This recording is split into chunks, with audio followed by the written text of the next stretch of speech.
À date, qu'est-ce qui est fait pour rassurer l'opinion nationale et internationale sur le respect du chronogramme de la transition? Eh bien, Ibrahima Sori Diallo, une question que le ministre Ousmane Gawala a répondu ce jeudi en marge du débriefing du Conseil des ministres. Et sur la question, le ministre Ousmane Gawala Diallo a laissé entendre que la Guinée n'est pas un État lequel on tient par une corde, pour reprendre ses propos, pour dire qu'il faut absolument donner un coup de fouet pour qu'elle avance. Et cette mise au point intervient quand même, il faut le rappeler, alors que la CEDEAO se réunit ce 9 juillet et donc à Bissau pour évaluer le processus du retour des civils au pouvoir en Guinée, au Mali et au Burkina Faso. Il faut dire que Ousmane Gawal très tranchant sur la question. Non, moi j'ai écouté hier le ministre Ousmane Gawal Diallo. Je pense qu'il est toujours dans la confrontation, ce qui n'est pas normal. Nous sommes un État, c'est vrai, mais nous sommes membres des institutions dont la CEDEAO. Et parce que nous versons régulièrement nos cotisations, je pense qu'on ne peut pas se passer de cette institution ouest-africaine.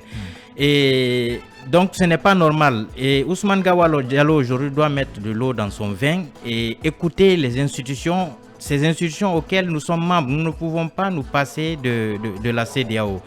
Et je le disais récemment, les dirigeants de la transition ce ne sont pas des opposants, ce sont des acteurs politiques qui sont venus, comme ils l'ont dit à la prise du pouvoir, qu'ils sont venus réguler la situation, abandonner les anciennes pratiques. Donc aujourd'hui, on a comme l'impression qu'ils sont pratiquement en train de faire tout ce que Alpha Condé faisait, c'est-à-dire s'opposer, dénoncer ces responsables des institutions dont la CEDEAO. Lorsqu'il voulait, évidemment, lorsqu'il voulait se présenter, lorsqu'il s'est donc présenté au 3e mandat, ce n'est pas normal.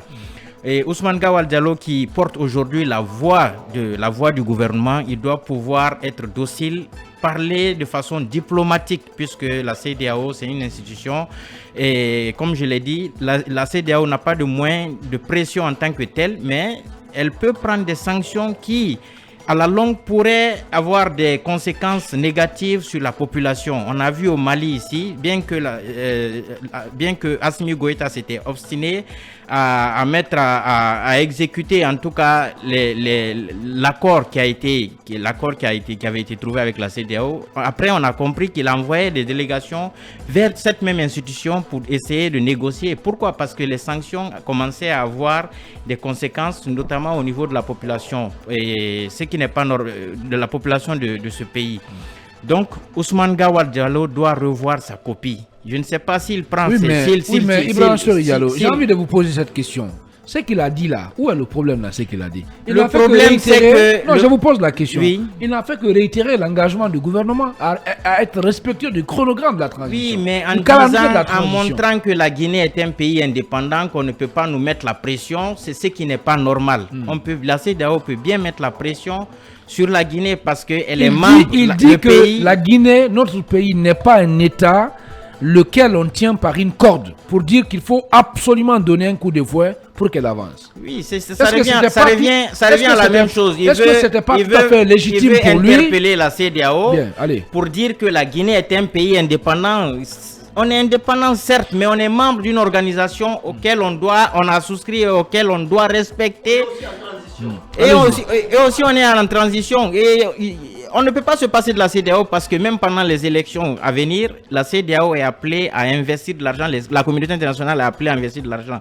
Lorsque la Guinée se met dos à dos contre la CEDEAO et que celle-ci prend des sanctions contre le pays, les autres institutions, notamment l'Union africaine, l'Union européenne, les Nations unies vont suivre. Ce qui n'est pas bon pour le pays. Donc aujourd'hui, cette confrontation n'arrange pas le pays. Elle n'arrange pas le pays. La CEDEAO, la Guinée doit se comprendre avec la CEDEAO pour que cette transition puisse enfin démarrer. Et aussi accepter, parce qu'il est toujours dans la confrontation, accepter le dialogue, un dialogue franc et sincère avec les autres leaders et surtout politiques, inclusif, notamment avec les autres leaders politiques que sont le président de l'UFR et le président de l'UFDG qui sont aujourd'hui à l'étranger, ce qui fait que le dialogue patine et ce n'est pas normal. Lourde de conséquences. Est-ce que vous partagez l'avis de Ibrahima Sori Diallo qui estime que le gouvernement aujourd'hui, à travers son porte-parole Ousmane Gawal Diallo, est dans une logique de confrontation avec la communauté internationale, notamment la CEDEAO. Oui, c'est ce que je disais. Je dis que lourde de conséquences, la parole d'un chef, ça doit d'être rare. Et surtout un homme d'État, je pense que vous ne prenez pas la parole pour mettre de l'huile sur le feu. Aujourd'hui, je crois que la Guinée, c'est vrai, a cette souveraineté, mais sur le plan économique, on a besoin quand même des partenaires. Et aujourd'hui, vous avez constaté notamment, tout le monde aujourd'hui est derrière la communauté économique des États de l'Afrique de l'Ouest. Du point de vue des étapes qui ont été notamment proposées par les dirigeants guinéens, pratiquement rien n'a été fait. Parce que sur les 10 étapes aujourd'hui, on ne peut pas quand même se taper la poitrine qu'il y a 2 ou 3 qui ont déjà été exécutées. Puisque on a besoin quand même de la CEDEAO, on a besoin des partenaires économiques et techniques pour la mise en œuvre des 10 étapes. Je pense que ce n'est pas le discours aujourd'hui qu'il faille tenir à cette rencontre. Heureusement que monsieur Ousmane Gawal Diallo, généralement, moi j'ai envie qu'on dépersonnalise le débat, s'il vous plaît. Oui, mais la parole est venue de qui? C'est de monsieur Ousmane Gawal Diallo. Quand même, Fally Guirassy, oui. C'est le porte-parole du gouvernement. C'est lui qui porte la voix de l'équipe gouvernementale. Et ça, c'est un. Et deuxièmement, c'était à l'occasion quand même du débriefing du Conseil des ministres qu'il a dit. Et oui, il a dit en réponse à une question qui lui a été posée. Donc je pense que c'est tout à fait légitime pour lui, quand on lui pose une question, de répondre. Oui, c'est légitime de lui de répondre la question ainsi, sauf que c'est une réponse pratiquement qui ne tient pas la route. Parce qu'on doit tenir de tels discours. C'est lorsque le pays, par exemple, n'est pas sous menace de sanctions. Bien. Mais aujourd'hui, on craint qu'il y ait encore des sanctions. C'est lorsque on peut tenir de tels discours, lorsque le pays est à même d'organiser ses élections. Bien. Dites-moi pourquoi est-ce que le ministre de la décentralisation a parlé de plus de 6 000 milliards, notamment pour la tenue des prochaines élections. Aujourd'hui, je crois que ce n'est pas un discours qu'il faut tenir face aux partenaires. On a besoin d'eux afin qu'ils nous viennent à l'aide pour que les 10 étapes qui ont été proposées par le gouvernement puissent être exécutées. Mais ce qui n'est pas en train d'être fait. D'abord, sur les recommandations qui ont été faites lors du dernier sommet, pratiquement rien n'a été fait durant tout ce temps-là, excepté le recensement qui a été lancé. Rien n'est encore en train d'être fait par les autorités guinéennes qui traînent les pas. Et l'enjeu majeur, c'est que au niveau du perchoir de la CEDEAO, le président de la Guinée-Bissau va passer la main à une autre personne. Mais du point de vue bilan, qu'est-ce que la Guinée a à présenter aujourd'hui à ce sommet? Je crois qu'il faut quand même, la Guinée doit revoir sa copie aujourd'hui, sinon on risque de prendre d'autres sanctions encore, même s'il y a certaines qui pèsent déjà sur le pays. Allez, Mamadou Boye Diallo, on a même, parlant de Ambalo par exemple, qui est actuellement le président en exercice de la CEDEAO, au terme de son mandat à la tête de cette organisation sous-régionale, il a réitéré, il a dit ceci, que personne ne doit être exclu dans le processus électoral en Guinée. Évidemment, vous savez... Il y a propos qui interviennent après la sortie du ministre porte-parole du gouvernement. Évidemment, le président de la Guinée-Bissau a été toujours formel, il a toujours gardé ce cap en ce qui concerne le fait que tout doit se passer en composant avec les parties prenantes de la transition en Guinée. Il a été en tout cas très dur à l'égard de la junte militaire ici en Guinée, et c'est ce qui a fait même que le courant ne passait pas trop entre lui et Doumbouya. Mais je pense que quand on est ministre, quand on est cadre de l'administration, de surcroît porte-parole du gouvernement, je pense que le sens de responsabilité, de l'humilité, mais aussi de la fermeté qui va dans la construction du message gouvernemental doit être de mise. Je pense que on a l'impression que chaque fois qu'un sommet de la CEDEAO approche, les autorités de Conakry font monter les enchères un peu. Rappelez-vous cette sortie du ministre secrétaire général à la présidence de la République, le colonel Amara, qui a fait une sortie jusqu'à dire que nous ne reculerons face à rien. Ça, c'était avant, eh bien, le sommet, je crois, c'était le dernier sommet de la CEDEAO. Moi, j'ai déploré cette communication du ministre Amara, parce que tout simplement, quoi qu'on dise, la Guinée ne peut pas évoluer en vase clos. La CEDEAO est un partenaire de la Guinée, et de surcroît, nous sommes membres de l'institution sous-régionale. Donc dire que nous ne reculerons devant rien, je pense que c'est une communication politique qui n'a pas son sens. Ousmane Gawal l'a jamais dit. Non. Il n'a jamais dit qu'on ne va reculer devant rien. Il a juste d'abord précisé il a réitéré. Il a réitéré. Ben, attendez. On n'est pas sur la même longueur. Faites beaucoup attention. De m'écouter. Vous parlez de Amara. J'ai parlé d'Amara. Oui. Je n'ai même pas encore touché Ousmane Gawal. D'accord, le secrétaire général de la présidence, voilà. Oui. Et ça, je le disais que c'est une communication qui avait été, n'est-ce pas, faite ici. Oui. Et chaque fois, à la veille d'un sommet de la CEDEAO. Chaque fois que nous sommes dans une dynamique de veille d'un sommet de la CEDEAO, les autorités de Conakry font monter les enchères. Et de l'autre côté, vous avez le ministre Maurice Sandan qui va courir à gauche, à droite pour révéler les brèches. Donc encore une fois, je pense que la Guinée doit aller avec la CEDEAO jusqu'au retour à l'ordre constitutionnel. On ne peut pas se soustraire des pressions de la CEDEAO parce que nous sommes partie intégrante de la CEDEAO. Il ne sert à rien d'aller dans une logique de confrontation avec la CEDEAO. Il faut aller avec la CEDEAO pour que cette institution puisse nous permettre de sortir de cette situation de transition dans laquelle nous vivons depuis le 5 septembre 2021. C'est important. Moi, je n'en vais pas à la communication du ministre Gawal. C'est une communication politique. On peut comprendre cela entre guillemets. D'accord? Et je ne trouve rien d'anormal dans sa communication. Il dit clairement que du côté des autorités de Conakry, on est en train de dérouler tranquillement cette transition. À sa décharge, on peut le comprendre. Merci. Mais encore une fois, c'est important d'écouter la CEDEAO, de composer avec la CEDEAO et toutes les parties prenantes, puisque cette institution appelle la Guinée à aller vers un cadre de dialogue inclusif pour, n'est-ce pas, faire face à cette crise qui plombe la transition, puisque vous n'êtes pas sans savoir aujourd'hui que c'est comme si quelque part le train s'attangue, ou en tout cas le bateau s'attangue plutôt. Merci beaucoup, Mamadou. Et il est important quand même de recoller les brèches, il est important d'écouter toutes les voix discordantes pour que nous puissions sortir de cette léthargie, pour que nous puissions sortir de cette situation qui ne fera que certainement faire un glissement de la transition en cours.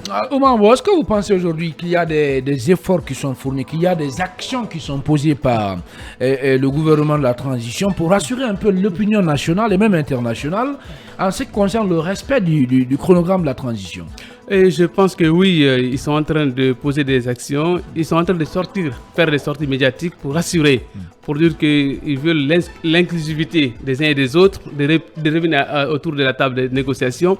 Je pense que Ousmane Gawal Diallo, c'est ce qu'il a essayé de dire, qu'ils écoutent les critiques pour mieux agir, mais que même s'ils font des actions, il y aura toujours des gens qui vont critiquer. C'est tout à fait normal. Il faudrait avoir des gens qui vont critiquer pour améliorer la gestion. Parce que la transparence, comme ils ont dit, il y avait 10 points. Il fallait donner des pourcentages par rapport à ces 10 points. Quel a été le pourcentage d'évolution au niveau de l'État guinéen? Je pense que c'est ce qui a manqué, mais il est toujours dans ce discours de va-t-en-guerre. C'est pas normal. Il faudrait appeler les forces vives. Moi, je ne sais pas où il y a quel problème avec le ministre porte-parole du gouvernement. Non, parce qu'il qu'il a dit là.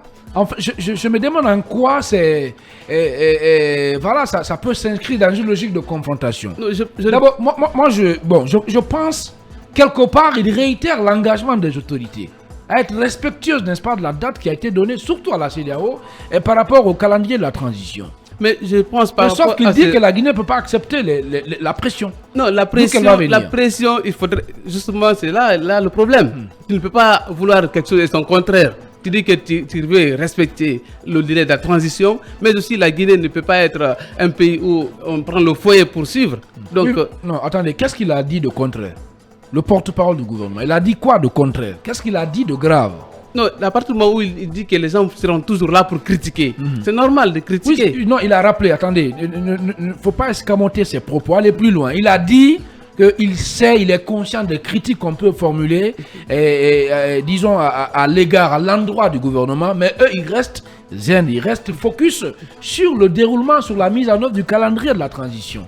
Je suis tout à fait d'accord qu'il rappelle les efforts fournis par le gouvernement. Mais à ce niveau, il y a des acteurs qui ne sont pas aussi revenus autour de la table de négociation. Les forces vives de la nation qui sont là, qui demandent à ce qu'on ouvre un cadre de dialogue fécond et sincère, inclusif. Mais c'est ce qui manque encore. Tant que les acteurs politiques majeurs de ce pays ne reviennent pas autour de la table de négociation, ça ne marchera pas. Bien. Allez, Khalil Camara, c'est une opinion que vous partagez? Je ne sais pas quelle est sa position réellement. mais je sais quand même que c'est une communication qui est un peu dans l'arrogance. Et je sais aussi le ministre Ousmane Gawal, il est connu par ses talents. Ce qui est déplorable aujourd'hui, il représente une grande institution de l'État. Donc je pense que la communication devrait être plus éloquente, plus courtoise et pourquoi pas plus convaincante pour rassurer les Guinéens du bon déroulement de cette transition. Je retiens dans ses propos 3 passages. Quand il dit la Guinée n'est pas un État sur lequel on tient une corde qu'il faut absolument donner un coup de fouet, je pense qu'il répond là à l'engagement de la CEDEAO. Et je pense qu'il ne comprend pas mieux la réaction de la CEDEAO envers les États. Parce que d'abord, le ministre Ousmane Gawal, porte-parole du gouvernement, devrait comprendre que... Moi j'ai comme l'impression que vous êtes tous beaucoup plus, focus sur la personne de Ousmane Gawal. C'est lui qui a parlé. Non, on doit aller au-delà de ça. Je vais au-delà. Attendez, on doit aller au-delà de la personne Ousmane Gawal. On répond à ses propos. Non, Khalil, attention. Mettons le curseur sur ce qu'il a dit, pas ce qu'il est. Oui, c'est important ça, Khalil. Je suis d'accord. Bien. Je suis d'accord, mais c'est lui qui représente aujourd'hui le porte-parole du gouvernement. Pardon. La Guinée n'est pas un État, mais je voudrais rappeler que la Guinée a des engagements vis-à-vis des autres États, ce qui fait que la Guinée est tenue par une corde. On ne peut pas vraiment dire que la Guinée n'est pas tenue par une corde. La Guinée est tenue par une corde. La corde là, ce sont les engagements de la Guinée vis-à-vis de la CEDEAO. Si la CEDEAO intervient pour dire à la Guinée il faut agir pour rétablir l'ordre constitutionnel, c'est parce que d'une part, les autorités guinéennes ont souscrit à des traités et accords internationaux et accords sous-régionaux. Donc c'est un rappel qu'on fait à l'État guinéen. On ne devrait pas être hostile face à ces rappels-là d'engagement. Donc je ne comprends pas qu'on puisse penser toujours que la CEDEAO est contre la Guinée, dès lors que la CEDEAO pousse la Guinée, exhorte la Guinée à respecter ses engagements. La Guinée aujourd'hui a violé les engagements de la CEDEAO, pourquoi pas d'autres institutions aussi sous-régionales. C'est évidemment l'établissement de l'ordre constitutionnel. La Guinée n'est plus dans l'ordre constitutionnel et à partir de là, la Guinée était, si vous voulez, réfractaire des engagements qu'elle a pris envers les autres États. Pourquoi chaque fois que cela est rappelé, cela fait mal aux autorités guinéennes, cela fait mal aux responsables de cette transition. Ça ne devrait pas être le cas. Je pense aussi que le deuxième propos qui attire mon attention, c'est le fait de dire que la Guinée, l'État a fait preuve de transparence. Je voudrais comprendre quelle preuve de transparence. Qui va nous dire aujourd'hui qu'il y a de la transparence dans le déroulement de cette transition? Vous avez un chronogramme de la transition qui déroule discrètement dans la sournoiserie. Personne ne sait comment fonctionne aujourd'hui le chronogramme de la transition. Vous le connaissez? Moi, je ne le connais pas. On n'associe aussi aucun parti politique, aucune force vive de la nation au déroulement de la transition. C'est une transition qui se déroule solitairement. À vase clos. Donc, on ne peut pas parler de transparence pour le déroulement de cette transition. Même la constitution dont on est en train de nous brandir déjà le contenu, alors même que ce n'est pas mis en place. On ne peut pas nous dire mais il y a quand même un débat d'orientation constitutionnelle qui se tient maintenant là. Débat d'orientation. Il a eu lieu au sein même du CNT, le Conseil national débat d'orientation. Là, il se poursuit dans les quartiers et dans les provinces, à l'intérieur du pays. On sait comment tout cela s'est passé. Donc, on ne peut pas dire qu'il y a eu, même à ce niveau de la transparence. Il faut d'abord que vous n'avez pas encore la Constitution. Non, faites attention. Vous n'avez pas le encore débat d'orientation constitutionnelle se tient, il se poursuit. Vous n'avez pas encore la Constitution pour comprendre que ce qui a été dit lors de ces rencontres-là... débat qu'on aura une Constitution. Oui, mais déjà... C'est après même un référendum qu'on aura une Constitution. Déjà, vous avez des responsables du CNT qui sont en train de vous dicter déjà ce qui va être le contenu de cette Constitution. Donc ça manque de transparence. On ne peut pas dire que l'État a fait preuve de transparence. Allez. Et pour revenir sur le dernier... qui a attiré aussi le dernier passage qui a attiré mon attention, c'est le fait de dire tous les matins on ne peut pas reprendre les mêmes discours pour assurer les Guinéens. Mais nous sommes avec quel porte-parole? C'est-à-dire que vous avez le devoir de rassurer les Guinéens chaque jour que Dieu fait. Mais lui dit qu'ils ne peuvent pas reprendre tous les matins les mêmes propos pour rassurer les Guinéens. Mais ça c'est de l'arrogance. Non, j'ai l'impression vous cherchez... Mon cher Homo, on ne devrait pas répondre aux Guinéens. Parce que ceux qui réclament, ceux qui parlent de transparence, ceux qui parlent exigent le respect du chronogramme de la transition, ce sont des Guinéens. Et puis d'une part, lui-même, il reconnaît que c'est normal de critiquer, c'est normal d'être sceptique. J'ai comme l'impression que vous cherchez une pointe ou des pointes sur une crâne rasée là. Non. Ousmane Gawal, je ne fais pas l'avocat du diable. Je dis... Il a envie de dire, déjà un engagement a été donné, que c'est pas très important tous les jours de chanter ça comme la fatia dans les radios. L'État, notamment le gouvernement. Il y a un travail à faire. Mon cher Omo, et le gouvernement doit rester focus dessus. Mon cher Omo, l'État, notamment le gouvernement et particulièrement le porte-parole du gouvernement, a le devoir de rassurer chaque matin les Guinéens que le chronogramme de la transition sera respecté. Des Guinéens qui ont aujourd'hui le doute sur le déroulement de la transition, vous ne pouvez pas dire que vous ne pouvez pas reprendre ça chaque matin. Ce n'est pas une réponse qui devrait venir du porte-parole du gouvernement.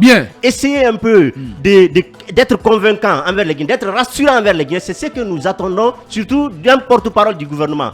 Pas de manière à blesser chaque fois, à vexer chaque fois ceux qui attendent que cette transition se déroule dans les conditions normales. Allez, Mamadou Arabalde, pour clore le sujet. Bien, alors même en période normale, en temps normal, aujourd'hui, aucun État ne peut évoluer dans l'autarcie. Il faut absolument travailler avec les autres, il faut être en partenariat avec le monde. Et encore que nous sommes en période anormale. Depuis le 5 septembre, la Guinée est un pays anormal. Il y a une crise et cette crise-là, véritablement, on ne peut pas nous seuls la gérer. Il faut l'implication justement des partenaires et en premier lieu la CEDEAO parce que vous savez bien sûr au nom du principe de la subsidiarité, donc aujourd'hui il est permis en tout cas au niveau international que les organisations les plus proches puissent quand même s'occuper de leurs membres, de la situation de leurs membres. Alors quand on prend la communication gouvernementale, je pense qu'elle est caractérisée aujourd'hui par une certaine cacophonie. Elle est caractérisée par un manque de souplesse et de flexibilité et même de coordination.